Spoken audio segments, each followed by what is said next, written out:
श्री कृष्ण कहते हैं, हे अर्जुन, जब तेरे अपने तुझसे मुंह मोड़ लें तब तेरा मन छोटा मत होने देना, क्योंकि वहां से मेरा साथ आरंभ होता है।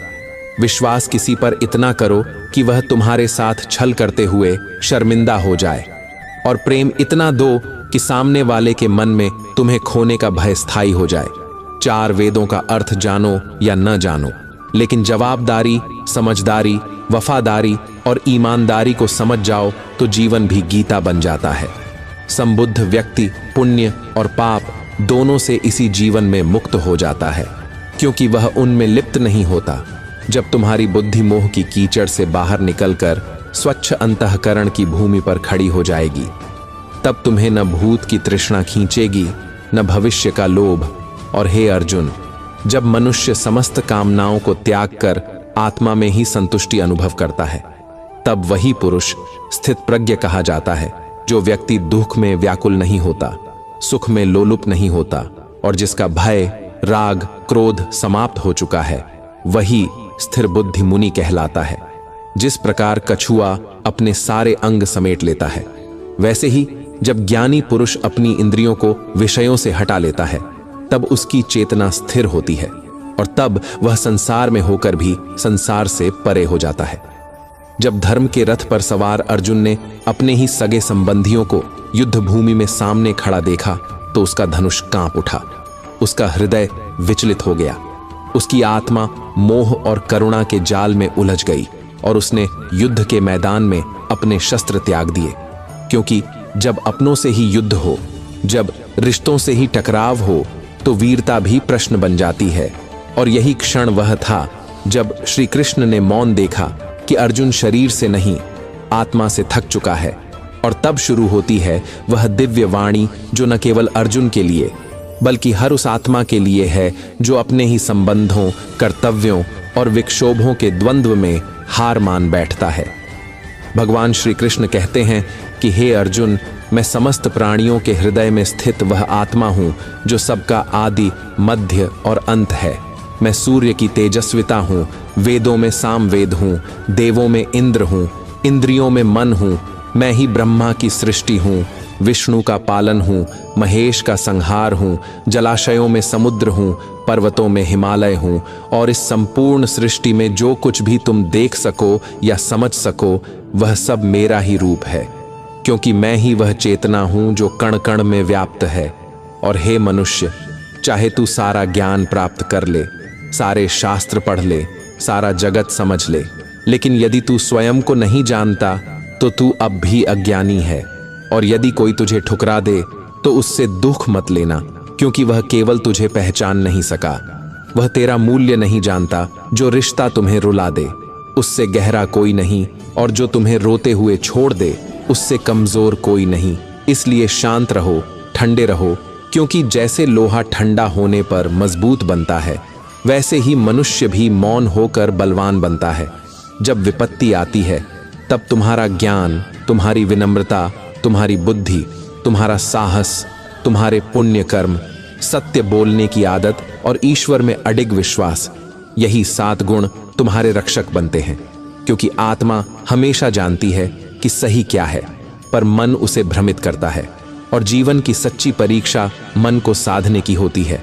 मुश्किल समय अकेलापन देता है, पर वही अकेलापन तुम्हें भीतर से अपराजेय बनाता है। इसलिए उस व्यक्ति को ही सम्मान दो जो तुम्हें सम्मान दे, क्योंकि हैसियत देखकर झुकना कायरता है। और जो न हर्षित होता है, न द्वेष करता है, न शोक करता है, न इच्छा करता है, जो शुभ अशुभ सभी कर्मों से मुक्त है, वही ज्ञानी, वही प्रिय है मुझे पाने के 3 मार्ग हैं, ध्यान योग, ज्ञान योग और कर्म योग। लेकिन इन सब में कर्म योग श्रेष्ठ है, क्योंकि कर्म ही आत्मा का धर्म है। किसी पर विश्वास करना है तो उसके शब्दों से नहीं, उसके कर्मों से करो। और जब क्रोध आए तो थोड़ा रुक जाओ, जब गलती हो तो थोड़ा झुक जाओ, क्योंकि यही 2 पल तुम्हारे जीवन की दिशा बदल सकते हैं। श्री कृष्ण कहते हैं, जो मुझे जान लेता है वह जन्म और मरण के चक्र से मुक्त हो जाता है, और जो गीता को पढ़कर उस पर अमल करता है, उसके सारे पाप उसी क्षण जल जाते हैं, जैसे अंधकार सूरज को देखकर लुप्त हो जाता है। जो तुम्हारे भाग्य में है वह भागकर भी तुम्हारे पास आएगा। और जो भाग्य में नहीं है वह आकर भी चला जाएगा। जैसे हवा की दिशा नाव को भटका देती है, वैसे ही इच्छाएं तुम्हारी बुद्धि को डगमगाती हैं। लेकिन समझदार वह है जो दूसरों को देखकर उनकी विशेषताओं से प्रेरणा लेता है, उनसे तुलना नहीं करता, उनसे ईर्ष्या नहीं करता। क्योंकि जब तुम दूसरों की विशेषता को देखना शुरू कर देते हो, तब तुम अपने भीतर की दिव्यता को पहचानने लगते हो। और वही क्षण होता है जब तुम केवल मनुष्य नहीं रहते, तुम कृष्ण के ज्ञान से भरने लगते हो। जब कोई मनुष्य यह अनुभव कर लेता है कि शस्त्र केवल रक्त बहाते हैं, परंतु शब्द आत्मा के भीतर पीड़ा का अरण्य उगा देते हैं, तब वह मौन का मूल्य समझने लगता है। और जब वह स्वयं को परमात्मा से पृथक नहीं मानता और इस शरीर को केवल एक परिवर्ती देह मानकर देखता है, तब वह मोह और मरण की परिधि से मुक्त हो जाता है। जैसे दीपक यदि स्वयं से जल उठे तो फिर बाहरी प्रकाश व्यर्थ हो जाता है, उसी प्रकार जो आत्मा अपने कर्म के दीप से आलोकित हो जाती है, वह जन्मों के अंधकार को हर लेती है।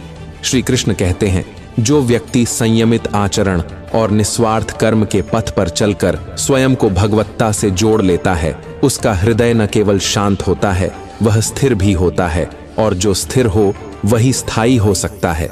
यही स्थायित्व भगवद गीता का उद्देश्य है। यही आत्मकल्याण ही मनुष्य का परम धर्म है। इसलिए हे अर्जुन, जब तुम किसी के द्वारा उपेक्षित अनुभव करो तो यह स्मरण करो कि जहां तुम्हारा आदर न हो, वहां तुम्हारी उपस्थिति तुम्हारी आत्मा का अपमान है। जैसे वर्षा बिना भूमि बंजर हो जाती है, वैसे ही संस्कार रहित जीवन आत्मिक विपन्नता की ओर बढ़ता है। और जो व्यक्ति बहानों के पीछे समय का अभाव बताता है, उसने पहले ही तुम्हारे लिए समय देना छोड़ दिया है। श्री कृष्ण कहते हैं, जो मेरी दिव्यता को जान लेता है वह पुनर्जन्म से मुक्त हो जाता है। और जो व्यक्ति मैं और मेरा की लिप्सा को त्याग देता है, वही अनंत शांति को उपलब्ध होता है। श्रद्धा रहित ज्ञान निर्बल होता है और ईश्वर के प्रति अविश्वास आत्मा की विफलता का प्रारंभ होता है। संयम, स्नेह, सेवा और सदाचार, ये सभी गुण सत्संग के जल से ही पुष्पित होते हैं। और प्रार्थना भले ही भाग्य को न बदल पाए, पर वह चरित्र को परिवर्तित करने की अमोघ शक्ति रखती है। वाणी को इतना मधुर रखो कि यदि कभी लौटानी पड़े तो वह कटु प्रतीत न हो। और स्वाभिमान इतना रखो कि जहां अधिकार हो वहां झुकना न पड़े। श्री कृष्ण कहते हैं, आत्मा आश्चर्य है, उसे देखना, सुनना, समझना सब कुछ आश्चर्य है, परंतु कोई कोई ही उसे जान पाता है। और जो पुरुष सुख दुख, लाभ हानि, जय पराजय में समत्व रखे, वही मोक्ष का अधिकारी होता है। जब तक तुम स्वयं को नकार नहीं देते, तब तक संसार की कोई भी शक्ति तुम्हें पराजित नहीं कर सकती। क्योंकि पराजय बाहर से नहीं आती, वह भीतर से जन्मती है। और जो मनुष्य संकटों से घबरा जाता है, वह अपने सामर्थ्य का दर्शन कभी नहीं कर पाता। करुणा और दया जिनमें स्वभावतः बसती है, वे पुनर्जन्म से परे हो जाते हैं। और जो कुछ देकर अभिमान करते हैं, वे यह नहीं समझते कि शायद यह उनके ही पुराने आरण की अदायगी है। जो घमंड करता है, उसका वंश, वैभव और प्रभाव तीनों ही नष्ट हो जाते हैं। यदि विश्वास न हो तो रावण, कौरव और कंस के इतिहास को पढ़ लेना। मौन सबसे प्रखर उत्तर है और क्षमा सबसे तीव्र दंड। धैर्य वह शक्ति है जो शब्दहीन होकर भी संसार को विचलित कर देती है। चिंता और भय आत्मा के दो शत्रु हैं जो शक्ति को चुरा लेते हैं। और जो व्यक्ति भाग्य और ईश्वर की इच्छा को ढाल बनाकर कर्म से पलायन करता है, वह अपने ही जीवन को धोखा देता है। यज्ञ से बचे अन्न को ग्रहण करने वाला पवित्र होता है, परंतु जो केवल अपने शरीर के लिए अन्न पकाता है, वह वास्तव में पाप का आहार करता है। ईश्वर को भूले बिना जीवित रहना आत्मा के लिए चोरी के समान है, क्योंकि केवल ज्ञान ही ऐसा धन है जो न समय में, न मृत्यु में और न ही अपमान में साथ छोड़ता है। रथु की भांति सुख दुख आते जाते हैं, परंतु धर्म, धैर्य और साहस वही तीन शस्त्र हैं जो जीवन के हर युद्ध को जिताते हैं। मनुष्य जन्म नहीं, कर्म से महान बनता है। इसलिए यदि कुछ पाना है तो सहारों की प्रतीक्षा मत करो, स्वयं पर विश्वास करो, क्योंकि दुनिया चाहे कितनी भी सच्ची लगे, अंत में केवल तुम्हारा आत्मबल तुम्हारे साथ खड़ा रहता है। मित्र अमीर हो या गरीब, महत्व उसका नहीं, महत्व यह है कि वह बुरे समय में तुम्हारे पास था या नहीं।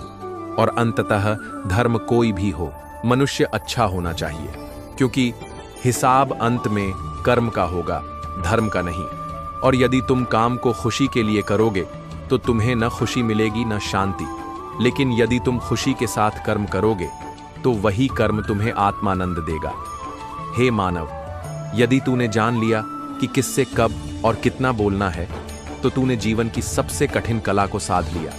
श्री कृष्ण कहते हैं, जब जीवन अवसर दे तो किसी के लिए सारथी बनो, स्वार्थी नहीं, क्योंकि धर्म से भरा हृदय धर्म की ही दिशा देता है और अधर्म में रमा चित्त केवल अंधकार की ओर ले जाता है।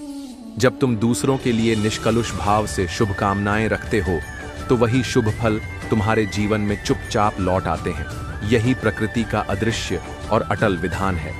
और तुम्हारा मूल्य तुम्हारे वर्तमान से नहीं, बल्कि उस क्षमता से तय होता है जो तुम्हारे भीतर भविष्य को आकार देने के लिए तप रही है। हंसता हुआ हृदय और मुस्कुराता हुआ चेहरा मनुष्य की वह संपदा है जो न छीनती है न टूटती है, क्योंकि जितनी देर ईश्वर तुम्हें किसी वरदान के लिए प्रतीक्षा करवा रहा है, समझो वह उसका आकार बड़ा कर रहा है। और जब समय आएगा तो वह तुम्हें इतना देगा कि तुम्हारे कर कमल उसे संभाल भी न सके। यदि कोई तुम्हारा साथ न दे तो व्यथित मत हो, क्योंकि जो परमात्मा तुम्हारे भीतर बैठा है उससे बड़ा कोई साथी कभी हुआ ही नहीं। और स्मरण रखना, स्वतंत्रता केवल शरीर की नहीं, आत्मा की होती है, और आत्मा की स्वतंत्रता केवल साहस से मिलती है। विश्वास के बिना कोई भी संबंध चाहे जितना सुंदर हो, समय की आंधी में बिखर जाता है। यदि किसी एक दिन की भूल ने तुम्हारे कल को दुख में ढाल दिया हो, तो उसे स्मरण करके अपने आज को विष मत दो, क्योंकि बहुत से महान आत्माजन जैसे जनकादि केवल निष्काम कर्म करते करते परम पद को प्राप्त हुए थे। इसीलिए मनुष्य को चाहिए कि वह फल की अभिलाषा से मुक्त रहकर केवल अपने कर्म में ही प्रेम करे। हे पार्थ, इन तीनों लोकों में न तो मेरा कोई व्यक्तिगत कर्तव्य शेष है और न ही कोई प्राप्ति का शेष कार्य। फिर भी मैं निरंतर कर्म करता हूँ, क्योंकि यदि मैं यह मार्ग छोड़ दूं तो समस्त मानवता पथभ्रष्ट हो जाएगी, क्योंकि संपूर्ण संसार मेरे ही मार्ग का अनुसरण करता है। और यदि मैं लापरवाही बरतूं तो यह जगत धर्मच्युत हो जाएगा। इस संसार की विडंबना यही है कि पराजित व्यक्ति की पीड़ा में कोई सहभागी नहीं बनता और सफल व्यक्ति की उन्नति में कोई आनंदित नहीं होता। इसीलिए अपना दुख किसी से मत कहो और अपनी खुशी किसी के आगे मत फैलाओ, क्योंकि लोग न तो तुम्हारे आंसुओं का मूल्य समझते हैं और न ही तुम्हारे हंसी की पवित्रता।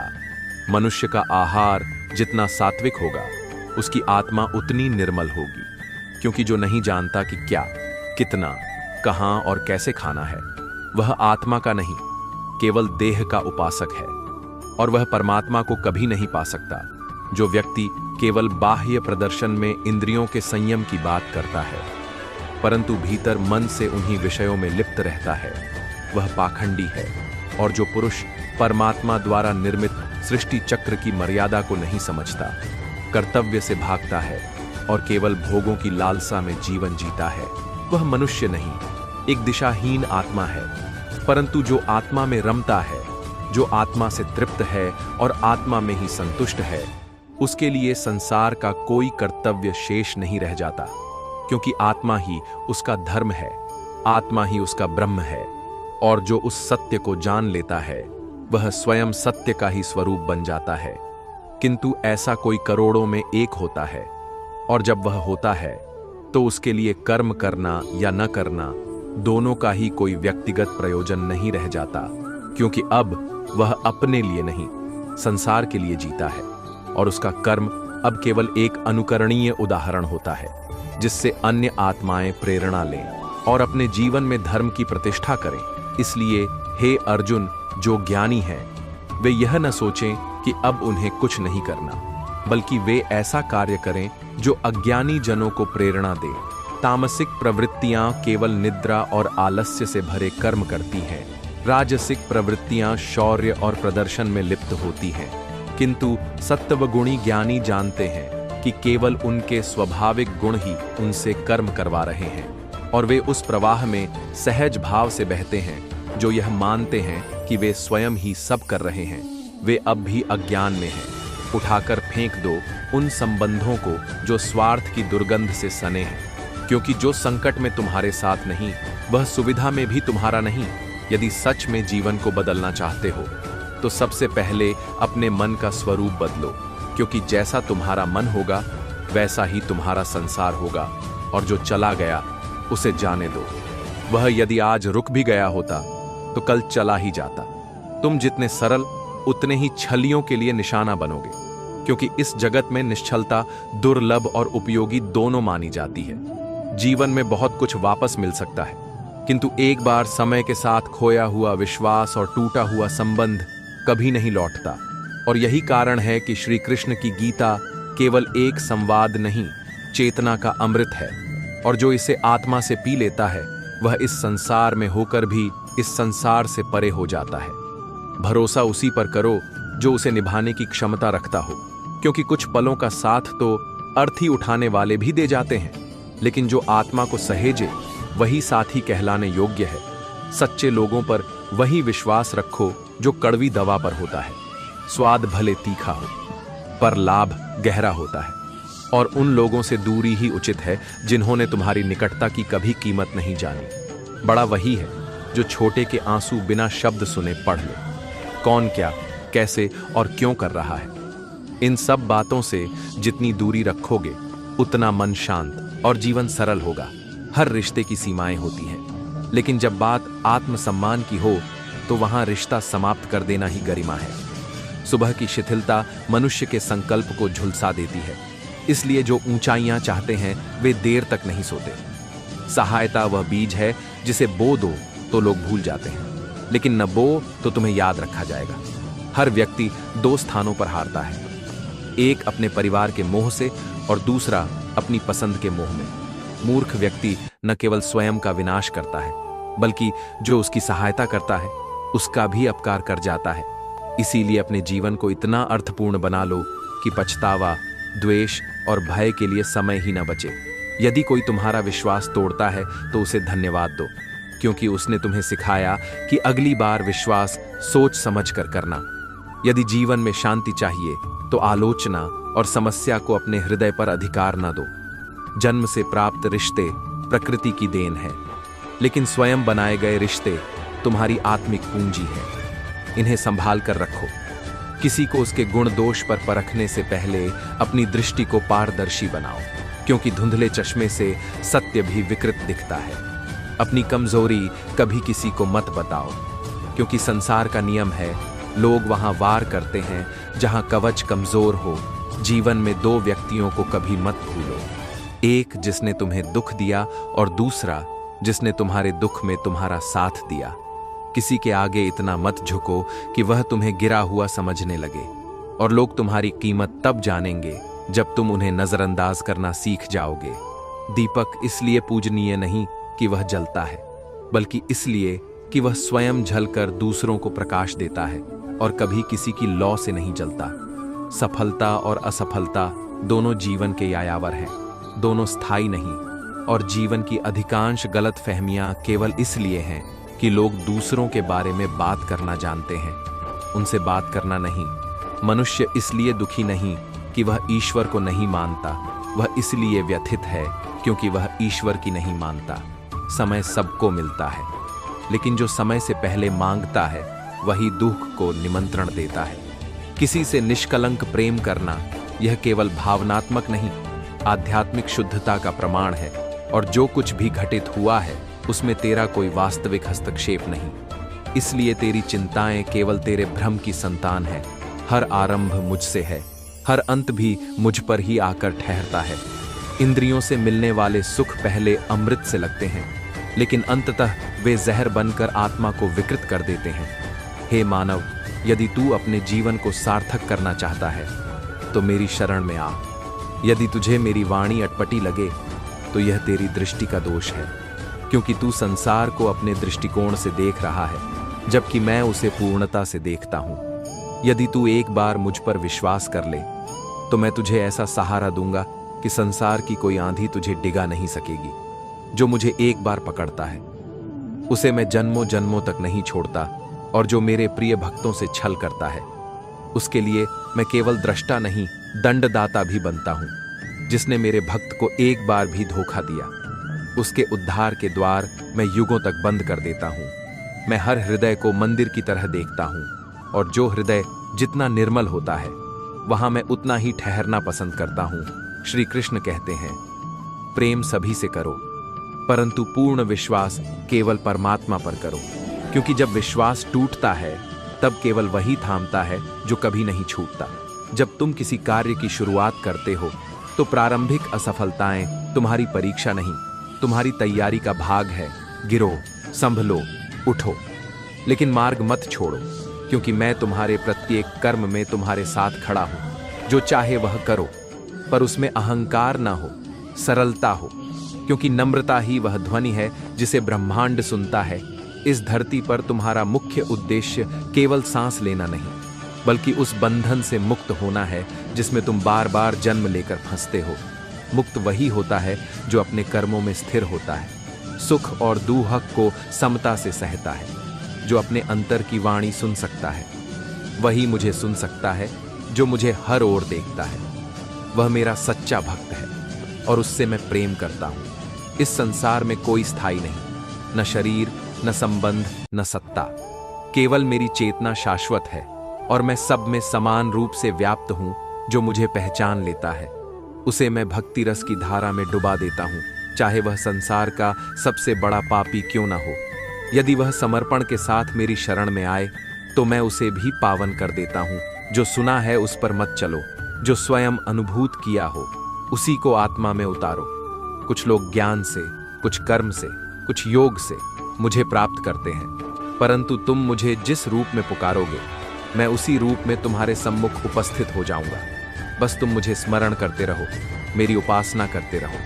अपने कर्म करते समय मुझे विस्मृत मत करना, क्योंकि मैं तुम्हें वचन देता हूं, यदि तुम ऐसा कर सको तो तुम मेरे प्रिय रहोगे, और मेरा प्रिय कभी पराजित नहीं होता। वे मूर्ख हैं जो प्रेम को तिरस्कार की वस्तु कहते हैं, क्योंकि प्रेम ही इस संसार की आदिम प्रेरणा है।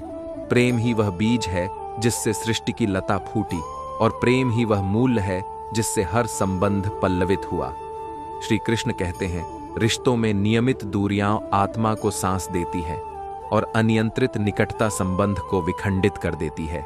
मनुष्य अपने विश्वास से निर्मित होता है, जैसे वह सोचता है वैसा वह बनता है। इसीलिए धर्म का पालन केवल बाहरी आचरण नहीं, आंतरिक दृष्टि है, और अधर्म के विरुद्ध उठ खड़ा होना कोई विकल्प नहीं।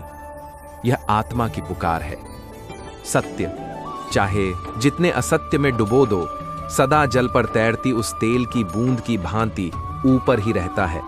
जीवन में कभी वचन आनंद में मत दो, उत्तर क्रोध में मत दो, और निर्णय दुख में मत लो, क्योंकि इन क्षणों में बुद्धि नहीं, भाव बोलते हैं, और भाव क्षण भंगुर होते हैं। जो मनुष्य स्वयं को नहीं जानता वह चाहे जगत जीत ले फिर भी अज्ञानी ही रहता है। तुम्हारे चारों ओर प्रशंसा का भ्रम जाल तब रचा जाता है जब किसी को तुम्हारा उपयोग करना होता है। इसलिए शब्दों की मिठास से पहले व्यवहार का तापमापन करो, क्योंकि चोट वही देते हैं जो तुम्हारे दिल के पास होते हैं। यही गीता का सबसे कटु और सबसे यथार्थात्मक उपदेश है कि महाभारत अपनों के बीच हुआ, अजनबियों के बीच नहीं। इसलिए श्री कृष्ण कहते हैं, किसी का भला करो या मत करो, किंतु किसी का हृदय जानबूझकर मत दुखाओ, क्योंकि जिस दिन किसी के अश्रु तुम्हारे कारण बहते हैं उसी दिन तुम्हारी आत्मा पर एक सूक्ष्म आरण चढ़ जाता है, और वह आरण जीवन के किसी मोड़ पर लौटकर आता ही है। किसी भी वस्तु की अति, वह प्रेम हो या मौन, क्रोध हो या सहिष्णुता, अंततः अपने साथ विनाश ही लाती है। इसीलिए जीवन को संतुलन के साथ जीना ही आत्मा का धर्म है। जो तुम्हारे साथ अधर्म करे, अन्याय करे, उसे क्षमा देना करुणा है, पर सहते रहना मूर्खता है, क्योंकि जो अन्याय सहता है वह भी पाप का भागी होता है।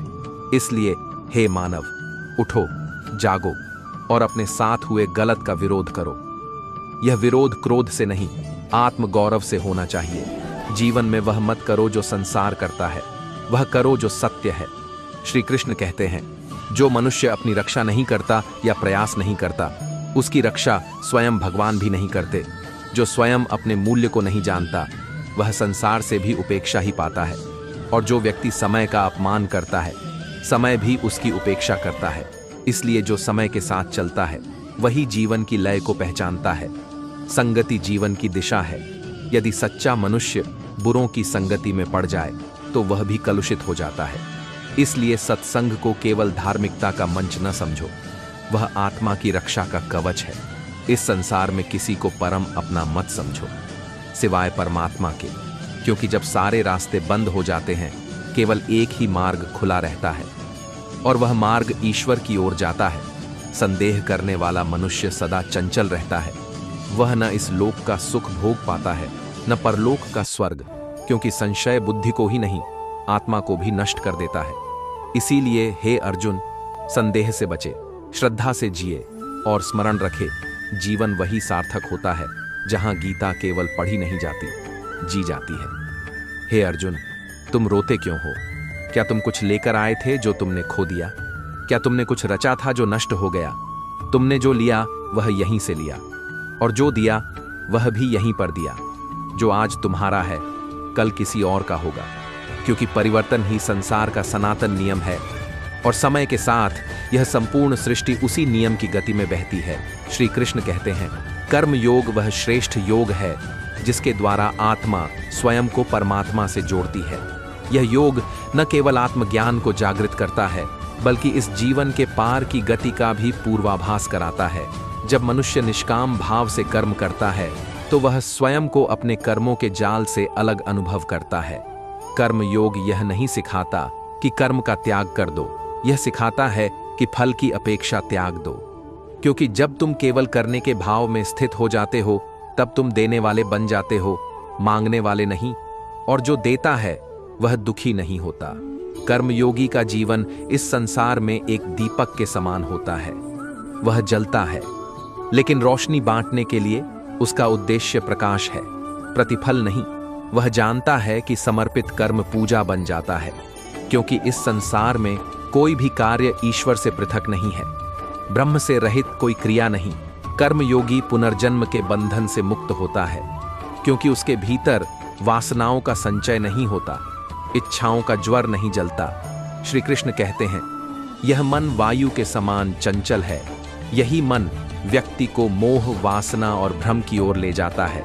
किंतु जिसने इस मन पर नियंत्रण पा लिया, उसने स्वयं को जीत लिया। क्योंकि जब मन नियंत्रण में होता है तो विचार स्वच्छ होते हैं, जब विचार शुद्ध होते हैं तो संकल्प तीव्र होते हैं, और जब संकल्प प्रखर हो तो सफलता स्वतः समर्पण करती है। जिस मनुष्य ने अपने मन को साध लिया, वह आत्म शांति के उस स्तर तक पहुंचता है जहां न इच्छाओं का आवेग रहता है, न मोह का बंधन। यदि तुम मन को न थाम सके, तो यह तुम्हारा सबसे बड़ा शत्रु बन जाता है। श्री भगवान कहते हैं, जो सुख और दुख में सम रहता है, जिसके राग, भय और क्रोध समाप्त हो गए हैं, जो शुभ अशुभ को समान दृष्टि से देखता है, वही स्थिर बुद्धि मुनि है, जिसने अपनी इंद्रियों को वश में कर लिया है। वही ज्ञान द्वारा परमात्मा को प्राप्त कर संतोष की स्थिति में स्थित हो जाता है। क्रोध वह अग्निद्वार है जो नरक की ओर खुलता है। क्रोधी व्यक्ति की स्मृति भ्रमित हो जाती है, बुद्धि क्षीण हो जाती है, और अंततः वह अपने ही पतन का साधन बनता है। श्री कृष्ण कहते हैं, चाहे क्रोध कितना भी उग्र क्यों ना हो, उसे अपने संयम से बांधो, क्योंकि जो स्वयं को वश में नहीं रख सकता, वह संसार को क्या साधेगा। जिस प्रकार समुद्र अनेक नदियों के जल को धारण करता है, फिर भी अचल रहता है, उसी प्रकार योगी संसार के समस्त सुख दुखों का स्वागत वियोग सहन करता है, किंतु उसकी आत्मा में कोई कंपन नहीं होता। वह परमात्मा में एकत्व से स्थित होता है, और जो समस्त कामनाओं को त्याग कर ममता, अहंकार और स्पृहाओं से मुक्त हो गया है, वही मनुष्य सच्चे अर्थों में शांति को प्राप्त करता है। वही गीता का योगी है। वही जीवन की उस अवस्था में दुर्बल हो सकता है, परंतु सृष्टिकर्ता दुर्बल नहीं है। और याद रखो, जीवन में हम कितने सही हैं या कितने भटक गए हैं, ये बात केवल दो जानते हैं। एक वह परमात्मा जो सब देखता है, और दूसरी वह अंतरात्मा जो सब सहती है। इसीलिए स्वयं को भगवान के चरणों में समर्पित कर दो, क्योंकि यही एकमात्र ऐसा सहारा है जो न कभी टूटता है न कभी छूटता है। जो इस आश्रय को जान लेता है वह चिंता, भय और मोह के जाल से स्वतः मुक्त हो जाता है। आत्मज्ञान की पहली सीढ़ी आत्मचिंतन है। जब तक तुम स्वयं को नहीं जान लोगे तब तक तुम किसी और को जान ही नहीं सकते। इसलिए अपने भीतर झांको, अपने स्वरूप को समझो, अपने स्वभाव को पहचानो, क्योंकि जब तक मनुष्य अपने वास्तविक स्वरूप से अपरिचित रहता है तब तक उसका उद्धार संभव नहीं होता। श्री कृष्ण गीता में कहते हैं, हर मनुष्य को सबसे पहले स्वयं पर पूर्ण विश्वास करना चाहिए, क्योंकि जो स्वयं पर विश्वास करता है वही मुझ पर भी विश्वास करता है और वही मुझ तक पहुंचता है। जिस प्रकार मनुष्य जैसा विश्वास करता है वैसा ही वह धीरे धीरे बन जाता है। इसलिए जो अपने आप को दुर्बल समझेगा वह सदा दबा रहेगा, और जो अपने भीतर मुझको खोजेगा वह सदा विजयी रहेगा। सुख और दुख सर्दी और गर्मी की तरह ही आते जाते हैं। आज जो कष्ट है वह कल सौभाग्य भी हो सकता है। इसलिए संयम ही वह छतरी है जो दोनों मौसमों में समान रूप से रक्षा करती है। जो मनुष्य अपने कार्यों में प्रेम करता है वह हर प्रयास को उत्सव बना देता है, और जो केवल कर्म को बोझ मानकर करता है वह जीवन को भी भार मान लेता है। ऐसे व्यक्ति स्वयं ही अपने पथ से पिछड़ जाते हैं, जो केवल अपने स्वार्थ में जीते हैं, जिन्हें दूसरों की पीड़ा, भलाई या अस्तित्व से कोई सरोकार नहीं। वे अंततः सबसे अलग और सबसे अकेले रह जाते हैं। श्री कृष्ण कहते हैं, स्वार्थ उस धूल की तरह है जो आत्मा के दर्पण को ढक देती है, और जब आत्मा अपना ही प्रतिबिंब न देख पाए तब वह भटकाव का शिकार बन जाती है। स्वार्थ मनुष्य को पहले अपनों से, फिर परमात्मा से और अंततः स्वयं से भी दूर कर देता है। और जब व्यक्ति केवल स्वार्थ में जीता है तो वह संबंधों को केवल उपयोगिता की भाषा में पढ़ता है। वह मित्रता भी केवल तब करता है जब उसे उससे कुछ पाना होता है। परंतु हे मानव, यदि तुम जीवन को केवल पाना ही बनाओगे तो तुम सदा खोते रहोगे, क्योंकि आत्मा की भूख वस्तुओं से नहीं, समर्पण से शांत होती है। इसलिए अपने स्वार्थ को पीछे रखो और प्रेम को आगे करो, क्योंकि प्रेम वह एकमात्र योग है जिसमें मैं स्वयं अपने भक्त के भीतर उतर आता हूँ। और जब मैं उतरता हूँ तब तुम केवल मनुष्य नहीं रहते, तुम मेरे ही स्वरूप में परिवर्तित हो जाते हो।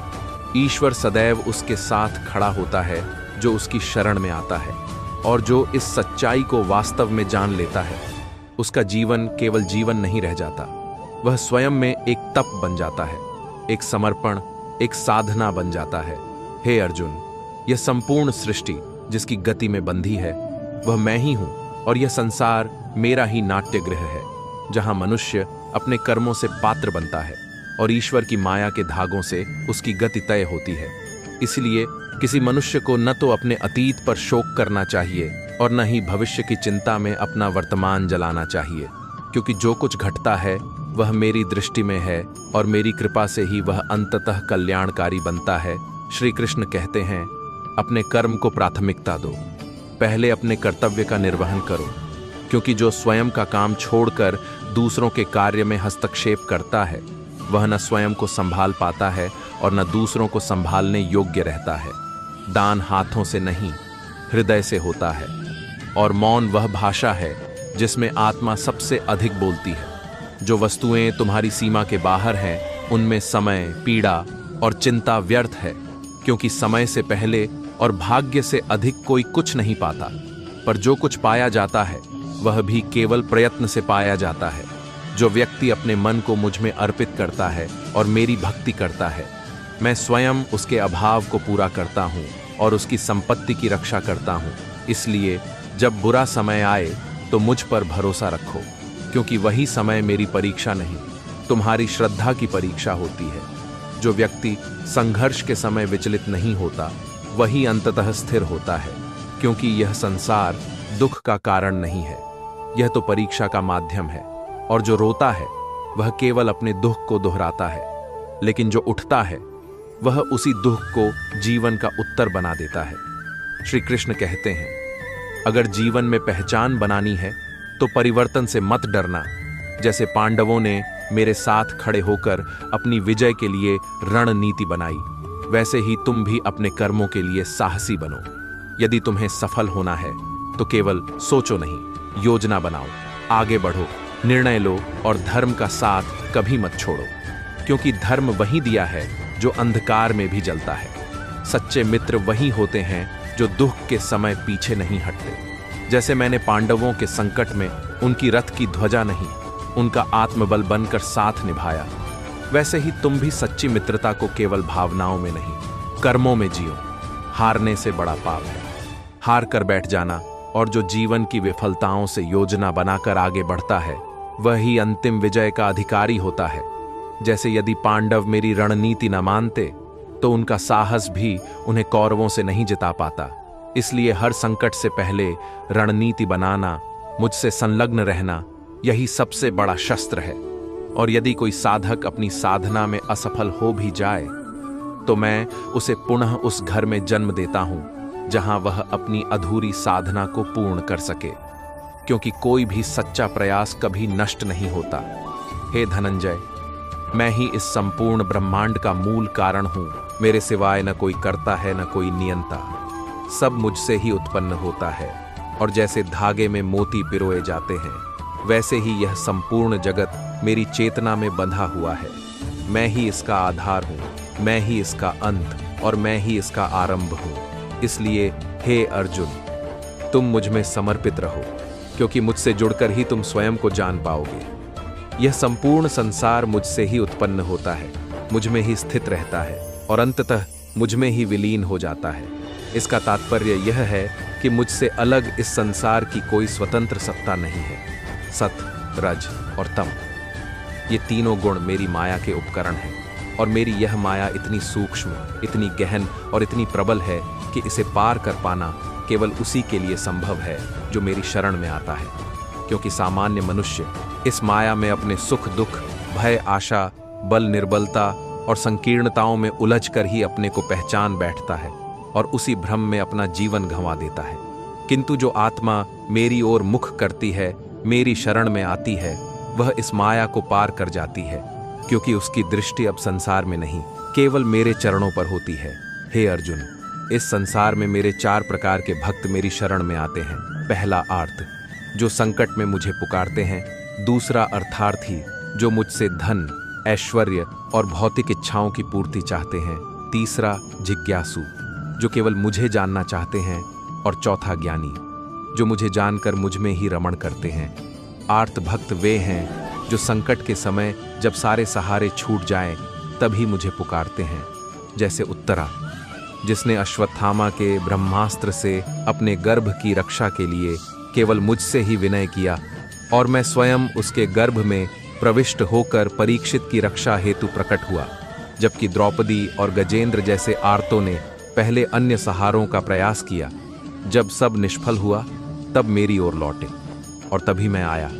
क्योंकि जब तक मनुष्य मुझे छोड़कर दूसरों को सहारा मानता है तब तक मैं दूर ही रहता हूँ, किंतु जब वह स्वयं को मेरे चरणों में पूर्णतः समर्पित करता है तभी मैं उसके समीप हो जाता हूँ।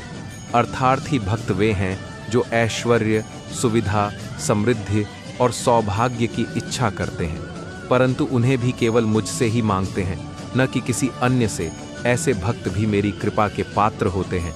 जिज्ञासु भक्त वे हैं जो मेरे स्वरूप को जानना चाहते हैं। जैसे उद्धव, जिन्होंने केवल मेरी ज्ञान लीला को समझने की तीव्र इच्छा की और जिन्होंने उद्धव गीता के माध्यम से मेरे ज्ञान को आत्मसात किया। परंतु हे पार्थ, इन सब से भी ऊपर हैं ज्ञानी भक्त, जो कुछ भी नहीं मांगते, जो केवल मेरे प्रेम में मग्न रहते हैं, जिनके लिए मेरा सुख ही उनका परम धर्म है। जैसे गोपियां, जिन्होंने न अपने लिए कभी कुछ चाहा, न मुझसे कुछ मांगा, केवल मुझे प्रेम किया और मेरे सुख को ही अपना धर्म मान लिया। ऐसा ज्ञानी भक्त ही मुझे सर्वाधिक प्रिय होता है, क्योंकि वह मेरा केवल उपासक नहीं, मेरा आत्मस्वरूप होता है। अब तुम पूछते हो कि हे प्रभु, क्यों बुरे लोग भोग रहे हैं और अच्छे लोग पीड़ित हैं? क्यों अधर्मी हंसते हैं और धर्मात्मा रोते हैं?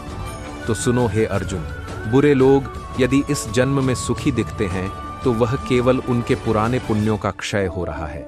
वे स्वयं जान नहीं रहे कि वे अपने भाग्य की जड़ें काट रहे हैं। और धर्मात्मा यदि आज पीड़ित दिखते हैं तो यह उनके भीतर के शुद्धिकरण की प्रक्रिया है। उन्हें ईश्वर ने परखा है, तपाया है और बड़ा बनाने के लिए चुपचाप मांजा है, क्योंकि जो सच्चा है उसे पहले ठुकराया जाता है, पर अंत में वह ही स्वीकारा जाता है। मेरी दृष्टि में कोई बुरा नहीं और कोई श्रेष्ठ नहीं। मैं केवल कर्म देखता हूँ और समय आने पर प्रत्येक को उसी कर्म के अनुसार फल देता हूँ। जिस प्रकार खेत में बीज बोने पर समय लगता है फल आने में, वैसे ही धर्म के बीज भी धीरे धीरे फलते हैं, पर जब फलते हैं तो पीढ़ियां तक उस छांव में जीती है। और अधर्म के बीज शीघ्र फलते हैं, पर जड़ से सड़ा देते हैं। इसलिए हे मानव, यदि तू आज पीड़ित है पर तेरा मार्ग धर्ममय है, तो विश्वास रख, कल तुझ पर वह कृपा बरसेगी जिसके आगे सम्राट भी दीन लगेंगे। और यदि तू आज सुखी है पर अधर्म में डूबा है, तो जान ले, तेरा अंत तुझसे अधिक जानता है। इसलिए हे अर्जुन, न बुराई से भ्रमित हो, न अच्छे कर्मों के दुख से हतोत्साहित। बस मुझे देख, मेरा स्मरण कर, मेरा नाम ले और कर्म करता जा, क्योंकि अंततः मैं ही हूं जो तुम्हारे हर आंसू का अर्थ जानता हूं और हर मुस्कान के पीछे तुम्हारे हृदय की धड़कन सुनता हूं। अक्सर लोग कहते हैं कि इस युग में अच्छा करने वालों के साथ ही बुरा क्यों होता है, क्यों सच्चाई हार जाती है और क्यों छल कपट वाले लोग सफलता का जश्न मनाते हैं। और यदि आपके मन में भी यह प्रश्न उठा है तो सुनो, यह वही प्रश्न था जो कुरुक्षेत्र की रणभूमि में अर्जुन ने श्री कृष्ण से किया था। और तब श्री कृष्ण मुस्कुराए थे, क्योंकि उन्होंने यह प्रश्न पहले भी सुना था, तपस्वियों से, भक्तों से, गृहस्थों से और योद्धाओं से। और तब उन्होंने कहा था, हे पार्थ, यह जो तेरा दुख है यह तेरे भ्रम का परिणाम है, और जो तेरा गुस्सा है वह तेरे सीमित दृष्टिकोण का फल है। सुनो, मैं तुम्हें एक कथा सुनाता हूं जो तुम्हारे संदेह को शांत कर देगी। और तब श्री कृष्ण बोले, एक नगर में दो पुरुष रहते थे। एक धर्मनिष्ठ व्यापारी था जो प्रतिदिन पूजा करता, दान करता और भगवान को अपने जीवन का केंद्र मानता। और दूसरा एक चोर था जो मंदिर तो आता था पर पूजा नहीं करता था, जूते चुराने आता था। उसका भगवान से कोई वास्ता नहीं था। एक दिन वर्षा में जब मंदिर खाली था, चोर ने मंदिर का धन चुरा लिया। उसी क्षण वह व्यापारी भी मंदिर पहुंचा और दुर्भाग्यवश पुजारी ने उसी को चोर समझ लिया। लोगों ने उसे पीटा, अपमानित किया, और जब वह बचकर बाहर निकला तो एक गाड़ी ने उसे टक्कर मार दी। वह लंगड़ा हो गया और तभी उसने देखा कि असली चोर धन की थैली लेकर प्रसन्न घूम रहा था। यह देखकर उसका विश्वास डगमगाया और उसने घर जाकर भगवान की तस्वीरें फेंक दी। वर्षों बाद दोनों की मृत्यु हुई। यमराज के दरबार में जब वे दोनों पहुंचे तो धर्मात्मा व्यापारी ने पूछा, हे धर्मराज, मैंने जीवन भर अच्छे कर्म किए, पूजा की, दान किया, फिर भी अपमान और पीड़ा क्यों मिली? और यह चोर जिसने अधर्म किया, चोरी की, वह धन लेकर हंसता रहा। यह कैसा अन्याय है? यमराज ने शांत स्वर में कहा, हे वत्स, जिस दिन तुम दुर्घटना में घायल हुए वह वास्तव में तुम्हारे प्राण त्यागने का दिन था, परंतु तुम्हारे पुण्य कर्मों ने मृत्यु को केवल एक चोट में बदल दिया। तुम्हारा जीवन मृत्यु से बच गया। यह क्या अन्याय है या न्याय?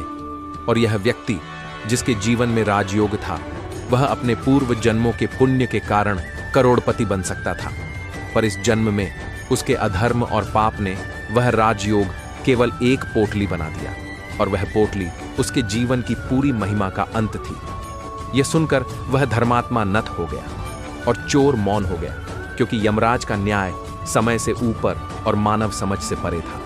और श्री कृष्ण ने अर्जुन से कहा, हे धनंजय, जब तुम्हें लगे कि अच्छे के साथ बुरा हो रहा है और बुरे के साथ अच्छा, तब यह मत भूलना कि जीवन केवल वह नहीं जो तुम आंखों से देख रहे हो, क्योंकि जो दिख रहा है वह केवल वर्तमान है, और जो न्याय हो रहा है वह कर्मों के गणित का ऐसा गूढ़ समीकरण है जिसे केवल ईश्वर ही जानता है।